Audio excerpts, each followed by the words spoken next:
سیرت النبی صلی اللہ علیہ وآلہ وسلم کے حوالے سے عرض کرنا چاہتا ہوں کہ ہمارے لیے اگر کسی کی زندگی کو اپنانے اور اختیار کرنے کا حکم ہے تو وہ ذات رسالت مآب صلی اللہ علیہ وآلہ وسلم کی ذات ہے۔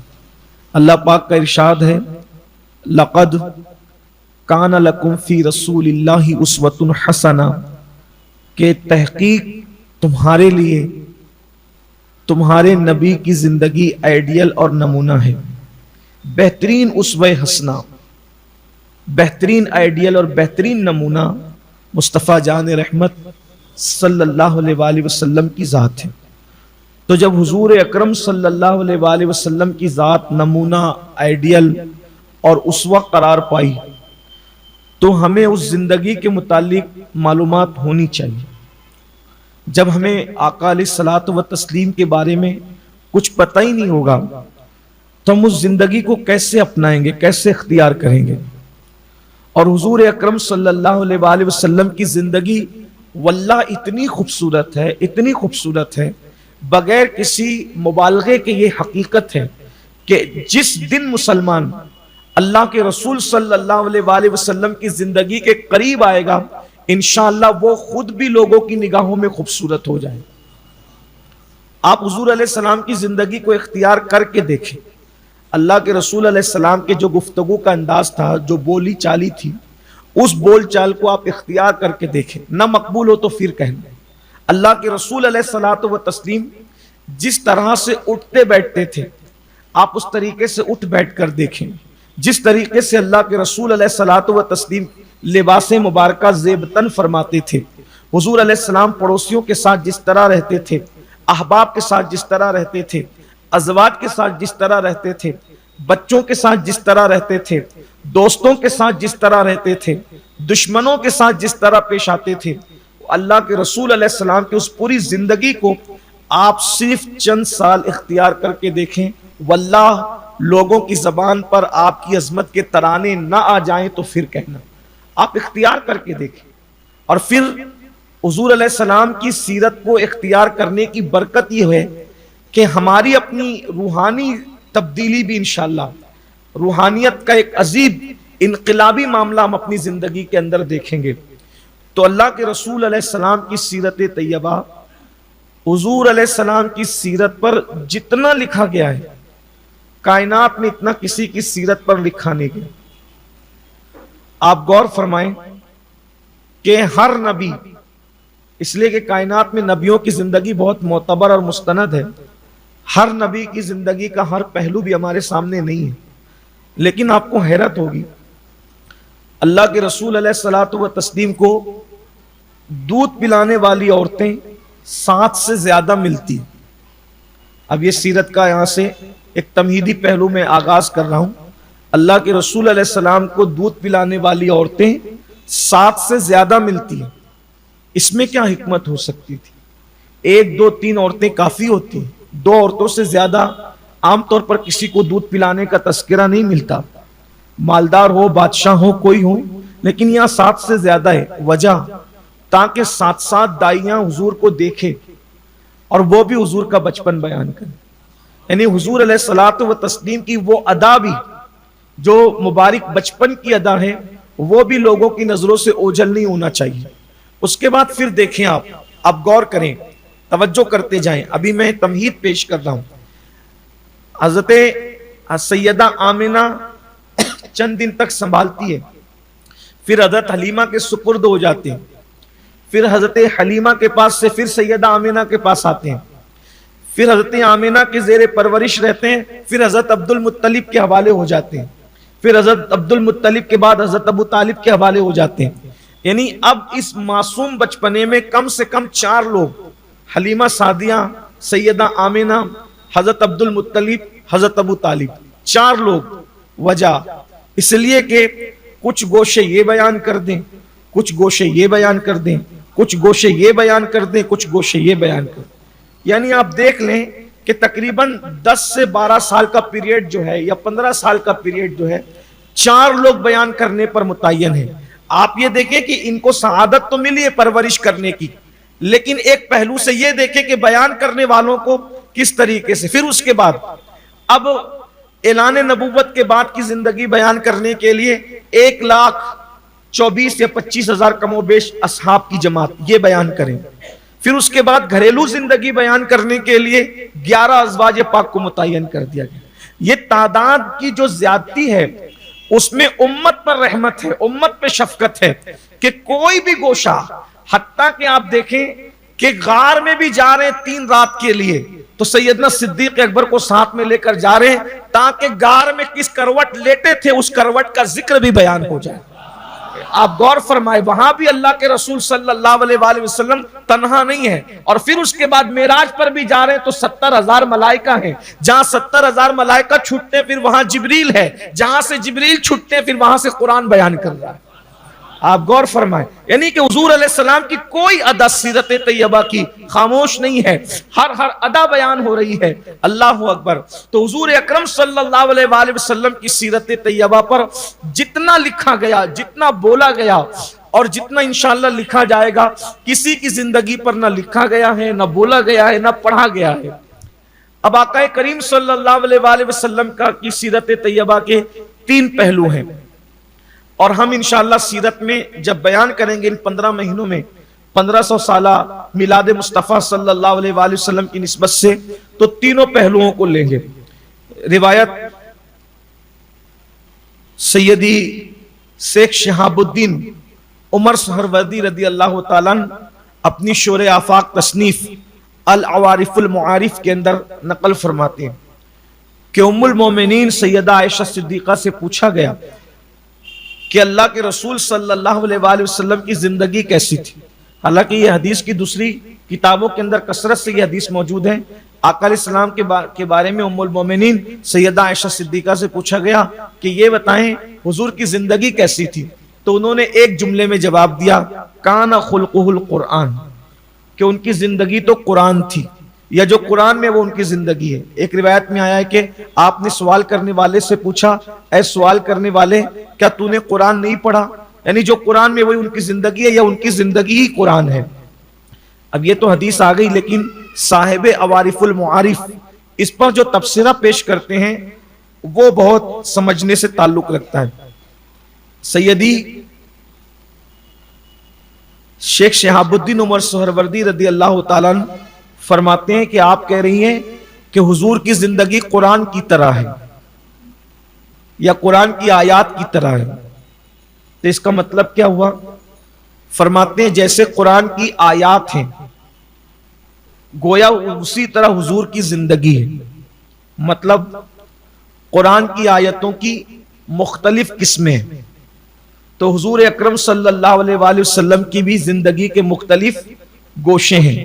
نمبر 1 قرآن کی آیات کی ایک قسم ہے آیات محکمات. آیات محکمات اس کو کہتے ہیں کہ جو آیت ہم پڑھ رہے ہیں اور اس کا بالکل واضح اور سادہ سیدھا سا ترجمہ ہمارے سامنے آتا ہے، اس میں کوئی الجھاؤ نہیں ہے، بظاہر کوئی گنجلک پن نہیں ہے، اس کے اندر کوئی مشکل نہیں ہے، آسان ہے. جیسے مثال کے طور پر الحمدللہ رب العالمین الرحمن الرحیم، ساری خوبیاں اللہ کو جو رحمان اور رحیم ہے. آسان ہے، پڑھا لکھا بھی سمجھ لے، ان پڑھ بھی سمجھ لے. یا ایھا الذین آمنوا اتقوا اللہ حق تقاتہ، اے ایمان والو اللہ سے ڈرو جیسا کہ ڈرنے کا حق ہے. پڑھا لکھا سمجھے، ان پڑھ سمجھے، کسان سمجھے، عوام سمجھے، سب کو سمجھ میں آ گیا. جو آیت ہے اس کا ترجمہ بالکل آسان. اس کو کیا کہتے ہیں؟ آیات محکمات. آیات محکمات ایسے ہی سب کو سمجھ میں آ. تو حضور علیہ السلام کی زندگی کا ایک گوشہ بھی ہے آیات محکمات کی طرح. جیسے آیات محکمات سب کو سمجھ میں آتی ہے ویسے حضور اکرم صلی اللہ علیہ وآلہ وسلم کی زندگی کا ایک گوشہ سب کو سمجھ میں آتا ہے.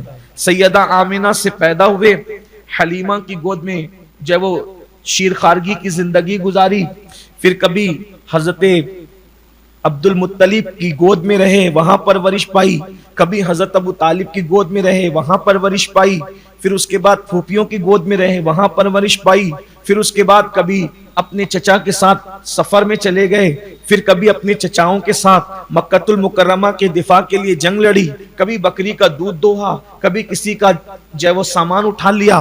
اسی طریقے سے یہ سیرت النبی صلی اللہ علیہ وآلہ وسلم کے وہ گوشے اور وہ پہلو ہے جو سب کو سمجھ میں آتے ہیں، عوام کو بھی، خواص کو بھی، مزدوروں کو بھی، کسانوں کو بھی، ان پڑھوں کو بھی، پڑھے لکھوں کو بھی، سب کو سمجھ میں آتے ہیں۔ آیات کی دوسری قسم ہے آیات متشابہات۔ یہ وہ آیات ہیں کہ آیت تو ہیں لیکن اس کا جو ترجمہ کیا جا رہا ہے وہ ترجمہ ہم قدرت کی مراد کے مطابق نہیں کر پا رہے، ہم اس پر ایمان تو لاتے ہیں لیکن اس کی کیفیت کو اللہ پر چھوڑتے ہیں۔ جیسے مثال کے طور پر اللہ پاک ارشاد فرماتا ہے کل من علیہا فان وَيَبْقَى وَجْهُ رَبِّكَ ذُو الْجَلَالِ وَالْإِكْرَامِ، کہ سب فنا ہو جائیں گے مگر کون باقی رہے گا؟ وَيَبْقَى وَجْهُ رَبِّكَ ذُو الْجَلَالِ وَالْإِكْرَامِ، تمہارے رب کا چہرہ باقی رہے گا۔ تو یہ وجہ اللہ سے کیا مراد ہے؟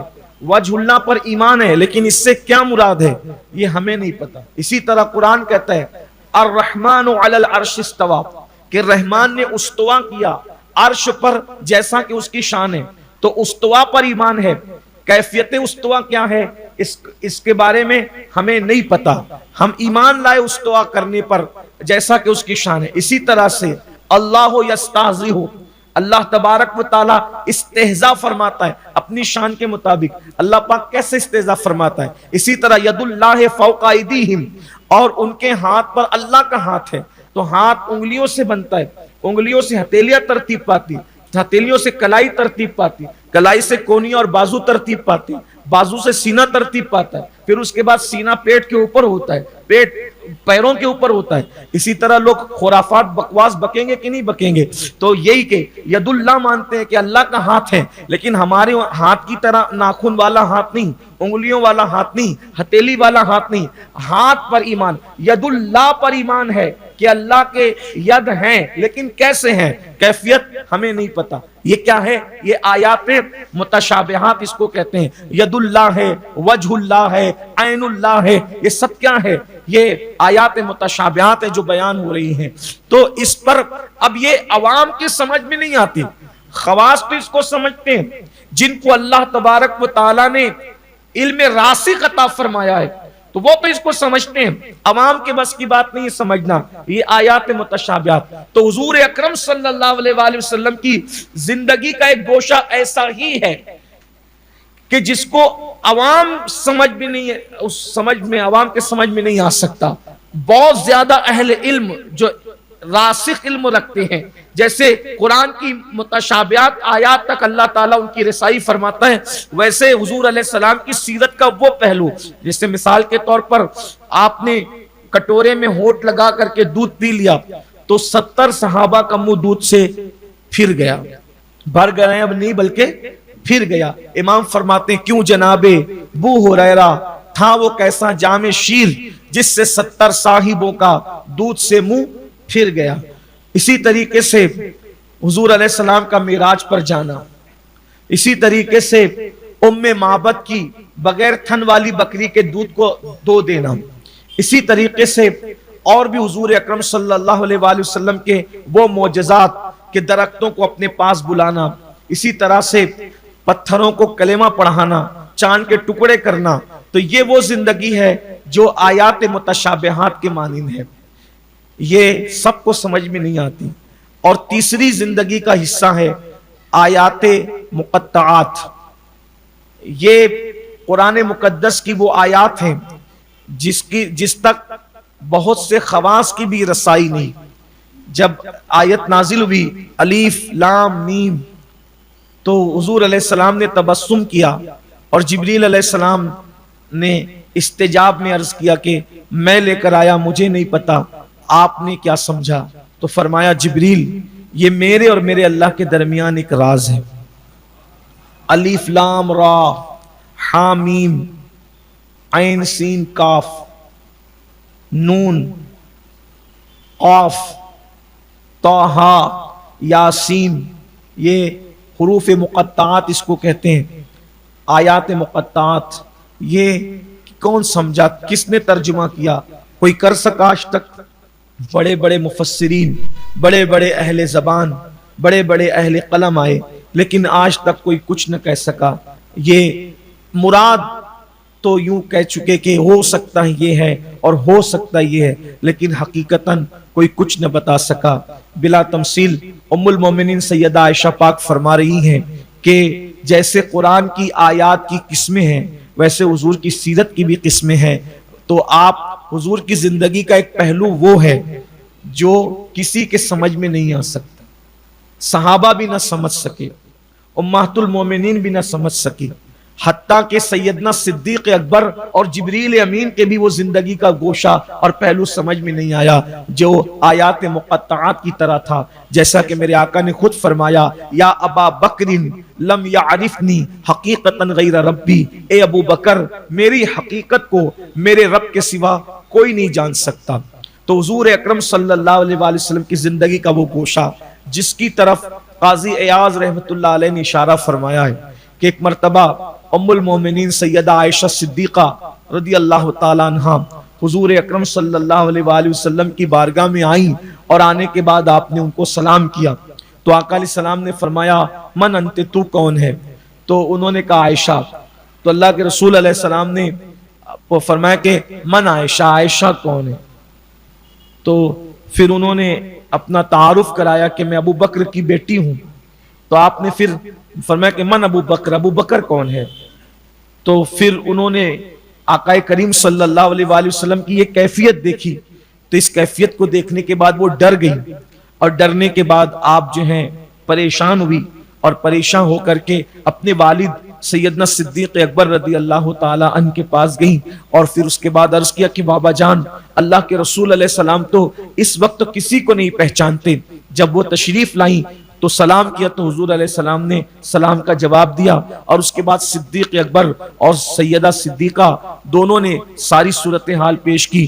تو اس وقت اللہ کے رسول علیہ السلام نے ارشاد فرمایا کہ لی مع اللہ وقت, کہ میرے اللہ کے ساتھ ایک وقت ہے. رات و دن میں کوئی ٹائم اور کوئی گھڑی ایسی آتی ہے کہ اس میں میں ہوتا ہوں اور میرا اللہ ہوتا ہے, اور میرے اللہ کے درمیان کوئی نہیں آ سکتا اس وقت.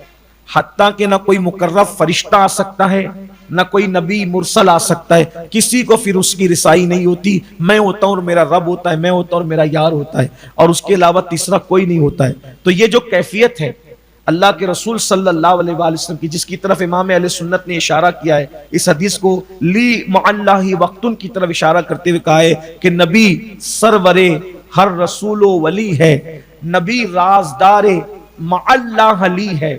مع اللہ کے ساتھ رہتے ہیں, وہ اللہ کے ساتھ اپنا وقت گزارتے ہیں. یعنی لوگوں کو ایک معراج پر جانے میں حیرت ہے, لیکن اللہ کے رسول علیہ السلام بیان فرما رہے ہیں لی مع اللہ وقتن, کہ میرا وقت میرے اللہ کے ساتھ گزرتا ہے. کچھ گھڑیاں ایسی آتی ہیں. تو یہ سیرت النبی صلی اللہ علیہ وآلہ وسلم کا وہ پہلو ہے کہ وہاں تک کسی کی عقل, کسی کی سوچ, کسی کی خرد وہاں تک جا ہی نہیں سکتی. تو یہ حضور اکرم صلی اللہ علیہ وآلہ وسلم کی سیرت طیبہ کے تین گوشے اور تین پہلو ہیں. اور آقا کریم صلی اللہ علیہ وآلہ وسلم کی سیرت کو مسلمانوں نے بھی لکھا, غیر مسلموں نے بھی لکھا. اور حیرت تو یہ ہے کہ اللہ کے رسول صلی اللہ علیہ وآلہ وسلم اس دنیا میں تشریف نہ لائے تھے. آقا علیہ السلام کی ابھی آمد نہ ہوئی تھی.